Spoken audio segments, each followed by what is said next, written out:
ಇಲ್ಲಿದೆ ಹೇಳಿ. ನಾನು 40 ವರ್ಷದಿಂದ ದೇಶದ ಅನೇಕ ಭಾಗಗಳಲ್ಲಿ ಕೆಲಸ ಮಾಡಿದ್ದೀನಿ. I worked in Ranchi, I worked in Calcutta, in Tamil Nadu, ಮತ್ತು ಈಗ ಪಾವಗಡದಲ್ಲಿದ್ದೀನಿ. ನನಗೆ ಹೋಪ್ಸ್ ಇದೆ. ಸ್ವಾಮಿ ವಿವೇಕಾನಂದ ಹೇಳ್ತಾರೆ, let us build new India ಅಂತ. ಬಟ್ ಧೈರ್ಯ ಇಲ್ಲ, ನಿಜವಾಗ್ಲೂ ಸಾಧ್ಯವಾಗುತ್ತಾ ಅಂತ. ಇವತ್ತು ನಿಮಗೆ ನಾನು ಧನ್ಯವಾದ ಹೇಳ್ತೀನಿ. I thank you very much, as well as vice chancellor ಸಾಹೇಬರಿಗೆ ಮತ್ತು ಎಲ್ಲ ಪ್ರೊಫೆಸರ್ಸ್ಗೆ, ಫ್ಯಾಕಲ್ಟಿ ಮೆಂಬರ್ಸ್ಗೆ. ನೀವು ಈ ಒಂದು ಸಭಾಂಗಣದಿಂದ ಒಂದು ಹೊಸ ಶಕೆಯನ್ನು ಆರಂಭ ಮಾಡ್ತಿದ್ದೀರಾ. You are starting a new ಏನಂತಂದರೆ ಎಕ್ಸ್ಪೆರಿಮೆಂಟ್. ಈ ಥರ ಆಗ್ಲಿತ್ತಾ? ಇಂಥ ಕಾಲೇಜ್ಗಳಲ್ಲಿ ಒಬ್ಬರು ಸ್ವಾಮೀಜಿನ ಕರೆದು ಅಥವಾ ಒಬ್ಬರು ಸೈಂಟಿಸ್ಟನ್ನ ಕರೆದು ಅಥವಾ ಒಬ್ಬರು ಯಾರಾದರೂ ಫಿಲಾಸಫರ್ನ ಕರೆದು ಮಾತಾಡಲಿಕ್ಕಾಗುತ್ತಾ ಅಂತ ನಾನು ನೋಡ್ತಾ ಇರ್ತೀನಿ. ಇದು ನೋಡಿ, there is a school, lot of schools are there. One of the school in Pavagada, they said, Swami, we are going to celebrate school day. I said, okay. Then why you are telling to me? No, Swamiji, it's near ashrama, so backside there is a field, so we are utilizing that field. Okay, you can use it. You know, Danashura Karna ನಂತರ ಹೇಳಿಬಿಟ್ಟೆ, okay, you can utilize it, what is there. ಆಮೇಲೆ ನಂಗೆ ಗೊತ್ತಾಯಿತು, ಅವರು ಅವರ music programmes ಒಂದೊಂದು ಗ್ರೂಪ್ಗೆ ಕರೆದು ಕುಣಿಸ್ತಾರಲ್ಲ, 6 ಗಂಟೆಯಿಂದ 12 ಗಂಟೆವರೆಗೆ ಕುಣಿಸ್ತಾರೆ.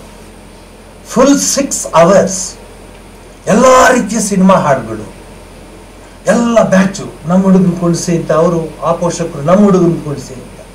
ಈಗ ಇವ್ರು ಹೇಳಿದ್ದಾರೆ, ಸಾಹೇಬ್ರು ಹೇಳಿದ್ದಾರೆ, ಎಥಿಕ್ಸ್ ಮಾತಾಡಬೇಕಂತ. 12 ಗಂಟೆ ಆದರೂ ನಿಲ್ತಾ ಇಲ್ಲ ಪ್ರೋಗ್ರಾಮ್ಸ್. ಎಲ್ಲಿ? ಭಾರತದಲ್ಲಿ, ಎಲ್ಲಿ ಸನಾತನ ಧರ್ಮ ಇರುವಂಥ ಕಡೆ, ಎಲ್ಲಿ ಎಲ್ಲೆಲ್ಲೂ ಏನೋ ಕಣಕಣದಲ್ಲಿ ನಮ್ಮ ಸಂಸ್ಕೃತಿ ಇದೆ, ಪರಂಪರೆ ಇದೆ ಅಂತ ಹೇಳೋ ಕಡೆ ಈಗಿದ್ದು ಬಂದೆ. ನಾನು ಶಾಲೆಯಲ್ಲಿ ಇದ್ದಾಗ ಸ್ಕೂಲ್ ಡೇ ಬಂದರೆ ನಮಗೆ 15ರಿಂದ 20 ದಿವಸ ಟ್ರೈನಿಂಗ್ ಕೊಡೋರು. ಯಾವ ಕಾರ್ಯಕ್ರಮ? ದಾನಶೂರ ಕರ್ಣ, ಏಕಲವ್ಯ, ಇಂಥ ವಿಚಾರಗಳನ್ನು ಕೊಟ್ಟಾಗ ನಮ್ಮ ಮನಸ್ಸಿನಲ್ಲಿ ಅಂಥ ಒಂದು ಪರ್ಸನಾಲಿಟಿಗಳನ್ನ ನಾವು ನೆನೆಸ್ಕೊಂಡು ಜೀವನದಲ್ಲಿ ಅಳವಡಿಸ್ಕೊಡುವಂಥ ಒಂದು ಆಸಕ್ತಿ ಬರ್ತಿತ್ತು. ಮೊದಲೇ ಕುಣಿತಾ ಇದ್ದೇವೆ, ಜೊತೆಗೆ ಇದನ್ನು ಹಾಕಿ ಕುಣಿಸೋದು. ನಾಳೆ ಆ ಹುಡುಗರಿಗೆ ಏನು ಸಿಗುತ್ತೆ ನಿಮಗೆ? ಅವರಿಂದ ಏನು ವಾಪಸ್ ಸಿಗುತ್ತೆ ನಿಮಗೆ? ಹೇಳ. ಈಗ ಎಥಿಕ್ಸ್ ಬಗ್ಗೆ ಅಲ್ಲಿಂದ ಶುರು ಮಾಡ್ತೀನಿ. Money is lost at the hands of such economists and accountants. Humanity dies at the hands of such religious scholars. Justice is lost at the hands of such judges. The collapse of education is the collapse of a nation. ಇದನ್ನ ಚಪ್ಪಲಿ ಎಲ್ಲ ಹಣೆ ಚೊಚ್ಕೋಬೇಕು. ಹೀಗೆ ಆಗ್ತಿದೆಯಲ್ಲ ನಮ್ಮ ದೇಶದಲ್ಲಿ, ನಾವು ಹೀಗೆ ಆಗ್ಬಿಡ್ತಾ ಇದ್ದೀವಲ್ಲ. ನೋಡಿ, ಇದು ನಡೆದಿದ್ದು ಹೇಳ್ತೀನಿ. ನಾನು ನಿಮಗೆ ಭಾಗವತ, ಇದು ರಾಮಾಯಣ, ಮಹಾಭಾರತ ಅವೆಲ್ಲ ಹೇಳೋಕೆ ಹೋಗಲ್ಲ. ನಡೆದಿದ್ದು ಹೇಳ್ತೀನಿ, ಯಾಕಂದ್ರೆ ಇವೆಲ್ಲ ಮಾಡರ್ನ್ ನ್ಯೂ ಇಂಡಿಯಾ ಕ್ರಿಯೇಟ್ ಮಾಡುವಂಥ ನ್ಯೂ ಬಿಲ್ಡರ್ಸ್. ನೀವು ಸ್ವಾಮೀಜಿ ಹೇಳ್ತಾ ಇದ್ರು, ನ್ಯೂ ಇಂಡಿಯಾ ಕಮ್ ಅಪ್ ಅಂತ. ಐ ಥಿಂಕ್ ನೀವು ಅದನ್ನು ಅಂತ ಭಾವಿಸ್ತೀನಿ. ಯಾಕಂದರೆ ದ ವೆರಿ ಫ್ಯಾಕ್ಟ್ ಆಫ್ ನಮ್ಮ ನೀವು ತರಿಸಿದ್ದು ನಮ್ಗೆ ಅರ್ಥ ಆಗುತ್ತೆ. ನಿಮ್ಮ ಜೀನಲ್ಲಿ ಇದೆ, ಇನ್ನು ಸ್ವಲ್ಪ ಒಳ್ಳೆತನ ಇದೆ, ಇಂಥವ್ರನ್ನ ಕರೆದು ವಿಚಾರ ಕೇಳೋಣ ಅಂತ. ನೋಡಿ, ನಡೆದಿದ್ದು ಹೇಳ್ತೀನಿ. ಒಳ್ಳೆ ನಾಯಿ, ಅದು ಸುಮಾರು ಲಕ್ಷಾಂತರ ರೂಪಾಯಿ ಬೆಲೆ ಬಾಳುವಂಥದ್ದು, 4 ಲಕ್ಷದೋ 5 ಲಕ್ಷದ ನಾಯಿ ಅದು. ಅದು ಮನೇಲೇ ಇತ್ತು, ಮನೇಲೆಲ್ಲ ಇದ್ದರು. ಒಂದು ದಿವಸ ಅದು ಎಲ್ಲೋ ಮಿಸ್ ಆಗಿಬಿಡ್ತು ಆ ನಾಯಿ. ಎಲ್ಲರೂ ಹುಡುಕ್ತಾ ಇದ್ದಾರೆ ನಾಯಿನ. ಅಡ್ವರ್ಟೈಸ್ಮೆಂಟ್ ಮಾಡಿದ್ರು, ಟಿ ವಿನಲ್ಲಿ ಹಾಕಿದ್ರು, ನಾಯಿ ಹೀಗಿದೆ, ಇಲ್ಲಿ ಹುಡುಕೊಟ್ಟರು 1 ಲಕ್ಷ ಕೊಡ್ತೀವಿ ಬೇರೆ ಹೇಳಿದ್ರು ಓನರು. ಹುಡುಕಾಡ್ತಿದ್ದಾರೆ ನಾಯಿನ, ಹುಡುಕಾಡ್ತಾ ಇದ್ದಾರೆ. ನಾಯಿ ಎಲ್ಲೂ ಸಿಕ್ಕಿಲ್ಲ. ತುಂಬ ದಿವಸ ಆಗುತ್ತೆ, ಒಂದು 15 ದಿವಸ ಆಗಿದೆ. ಎಷ್ಟು ದಿವಸ ಅಂತ ಅಳ್ತಾರೆ. ಎಷ್ಟು ದಿವಸ ಅಂತ ಯೋಚನೆ ಮಾಡ್ತಾರೆ. ಸುಮ್ಮನೆ ಆದರೂ ಯೋಚನೆ ಮಾಡ್ತಿರು, ಅಯ್ಯೋ ಎಷ್ಟು ನಮ್ದು ಎಷ್ಟು ಒಳ್ಳೆ ನಾಯಿ, ಇಂಥ ಒಳ್ಳೆ ಬ್ರೀಡು ಹೊಟ್ಟೋಯ್ತಲ್ಲ ಹುಡುಕಾಡ್ತಾ ಇದ್ರು. ಒಂದು ದಿವಸ ಅವ್ರಿಗೊಂದು ಫೋನ್ ಬಂತು, ನಿಮ್ಮ ನಾಯಿ ನಮ್ಮ ವೃದ್ಧಾಶ್ರಮದಲ್ಲಿದೆ,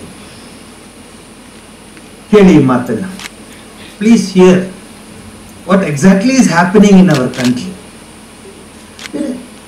ನಾಯಿ ನಿಮ್ಮ ವೃದ್ಧಾಶ್ರಮಕ್ಕೆ ಹಿಂಗೆ ಬಂತು, ಇಲ್ಲ ಗೊತ್ತಿಲ್ಲ, ವೃದ್ಧಾಶ್ರಮದಲ್ಲಿದೆ, ಒಂದು ಅಜ್ಜಿ ಬಿಟ್ಟು ಅವ್ರು ಹೋಗ್ತಾ ಇಲ್ಲ, ಓಲ್ಡ್ ಲೇಡಿ ಅವಳನ್ನ ಬಿಟ್ಟು ಹೋಗ್ತಾನೆ ಇಲ್ಲ, ನೂಕುದ್ರು ಕಣ್ಣಲ್ಲಿ ನೀರು ಹಾಕೊಂಡು ಕೂತ್ಕೊಳ್ಳುತ್ತೆ ಅವಳ ಕಾಲ ಹತ್ರ ಅಂತ. ಯಾರು ಆ ಅಜ್ಜಿ ಅಂದ್ರೆ ಈ ನಾಯಿ ಓನರ್, ಈ ನಾಯಿ ಓನರ್ ಅಜ್ಜಿ, ಓನರ್ ಸೆಂಟರ್ ಟು ವೃದ್ಧಾಶ್ರಮ.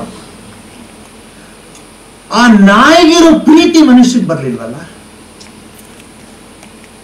ಸುಮ್ಮನೆ ಆಗ್ಬಿಟ್ರಲ್ಲ ಇವರೆಲ್ಲ ಹುಡುಕ್ಬಿಟ್ಟು, ಅಡ್ವರ್ಟೈಸ್ ಮಾಡಿದ್ರು 1 ಲಕ್ಷ ಕೊಡ್ತೀನಿ ಅಂತ ಸುಮ್ಮನೆ ಆಗ್ಬಿಟ್ರು. ಅದೇ ಆ ನಾಯಿ ಮಾತ್ರ ಅಜ್ಜಿ ಹಾಕಿದ ತುತ್ತು ಅನ್ನ ಹಾಲು ಕುಡ್ದಿತ್ತು ನೋಡಿ, ಅದು ಅಜ್ಜಿ ಬಿಟ್ಟು ಬರಲ್ಲ. ಇದು ನಡೆದ ಸಂಗತಿ ನಿಮ್ಮ ಮುಂದೆ ಇಡ್ತಾ ಇದ್ದೀನಿ. ನಾವು ಎಷ್ಟೇ ಎಜುಕೇಶನ್ ಕೊಡಿ, ಎಷ್ಟೇ ಸ್ಟೂಡೆಂಟ್ಸ್ಗೆ ನೀನು ಹೀಗಾಗಬೇಕು, ನಿನ್ನ ಆಸೆ ಏನಿದೆ ಅದೆಲ್ಲ ತಿರ್ಸ್ಕೊಳ್ತೇನೆ, ನಾವು ಯಾವತ್ತೂ ಒಂದು ದಿವಸನೂ you become a human being with human values ಅಂತ ನಾವು ಹೇಳೋದಿಲ್ಲ. ಕಾಲೇಜ್ ಹುಡುಗರು ಕಡಿಮೆ ಬಂದ್ಬಿಡ್ತಾರ, ಅವನ್ನ ಹೇಳ್ತೀರಾ ನೀವು? With human values. ನೀನು ಡಾಕ್ಟರ್ ಆಗು, ಎಂಜಿನಿಯರ್ ಆಗು, ಏನೇ ಆಗು, ಮೊದಲು ಮಾನವನಾಗು, ಮಾನವೀಯ ಗುಣಗಳನ್ನ ಜೀವನದಲ್ಲಿ ನೀನು ಅಳವಡಿಸ್ಕೊಂತ ಹೇಳಕ್ಕೆ ಬಹುಶಃ ಇಂತಹ ಸಂಸ್ಥೆಗಳು ಇದೆ ಅಂತ ನನ್ನ ಭಾವನೆ. ಇದು ಮೈಸೂರಲ್ಲೋ ತಲಕಾಡಲ್ಲೋ ಯಾರು ಕೇಳಿದ್ದಲ್ಲ. Cold colder coldest